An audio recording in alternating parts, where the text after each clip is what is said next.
મહાકુંભમાં પધાર્યા ભૂતાનના રાજા પ્રયાગરાજના સંગમમાં યોગી સાથે લગાવી ડૂબકી। ભૂતાનના રાજા જિગ્મે ખેસર નામગ્યાલ વાંગચુક મંગળવારે પ્રયાગરાજ મહાકુંભમાં પહોંચ્યા હતા। તેઓએ સંગમમાં આસ્થાની ડૂબકી લગાવી।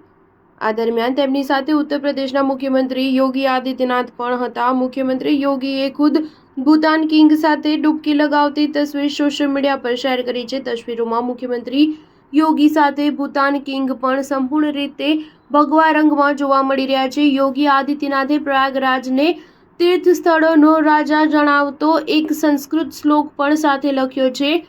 મુખ્યમંત્રી યોગીએ સોશિયલ મીડિયામાં લખ્યું કે મહાકુંભ 2025 પ્રયાગરાજમાં આજે ભૂતાનના મહામહિમ નરેશ જિગ્મે ખેસર નામગ્યાલ વાંગચુકે પવિત્ર ત્રિવેણી સંગમમાં પાવન સ્નાન કરી પુણ્ય પ્રાપ્ત કર્યું છે।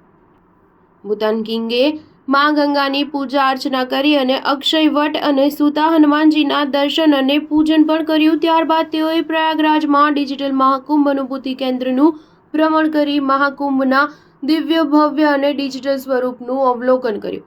ભૂતાનના રાજા જિગ્મે ખેસર નામગ્યાલ વાંગચુક સોમવારે ઉત્તર પ્રદેશની રાજધાની લખનઉ પહોંચ્યા।